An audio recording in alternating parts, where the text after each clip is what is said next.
Anger, like heat, is easier to hold when it's not contained. How to hold someone who is angry. You may find it easier to hold someone when they're sad, confused, or even frustrated. But when it comes to anger, it can often feel like too much to hold because there is so much intensity and blame in the anger. I've often experienced feeling contempt when I see anger. I'm quick to judge it. After all, blame and impatience are bad. It's an old religion of mine. But in reality, holding someone who is angry is no different than holding someone in any other state of mind, except for one thing: if anger triggers you. If anger does indeed trigger you, you may find it impossible to hold someone who is angry. Let's look a little closer at this. Angry people need understanding. When someone is angry, he or she is probably in need of love and support. But if it's not given in just the right way, it will be rejected. And that anger, which was focused on someone else, may get turned on you. This possibility can be very scary. So, what exactly does an angry person need? In my experience, the main thing an angry person needs is to vent and just be heard. Anger arose because they didn't get what they wanted or because they felt invaded in some way. Anger is the reaction to this, wanting to use force and fire to expand again after being forced somehow to contract. That fire is already activated, and it may need to just be allowed to be for a while until it can start to dissipate. Anger is an outward pushing emotion. An angry person needs to feel that the listener offers no further resistance to that outward movement. They need to feel that they are allowed to be angry. Any attempt to root out the anger or get rid of it will be met with more anger. But won't this burn out of control? The fear is that anger will spread uncontrollably if it is not contained. But this is only true if there are other flammable materials around to burn. If I'm trying to stop their anger, my frustration in not being able to do so will make me angry too. This is how the fire spreads. But if I don't need them to stop being angry, and I'm clear that they just need to express that anger for a while, there's nothing in me to catch fire. I am non-flammable. How to be non-flammable. Are there any ways to become less triggered by anger? Here are some interesting options. First, question your desire to stop their anger. Doing the work of Byron Katie on thoughts like, I want him to calm down, or I want him to see it's not that bad, or he shouldn't be angry, etc., can open new ways of understanding.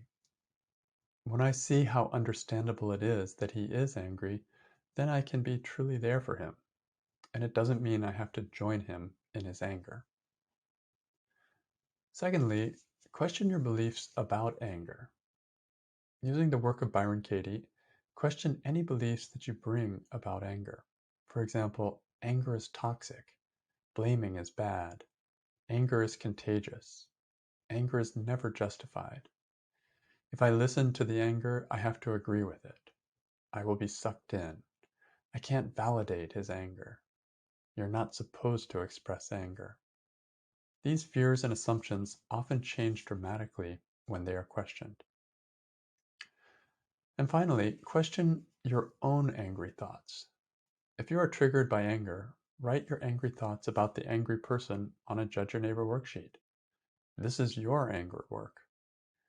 And notice other times when you're angry, even a little, in any situation.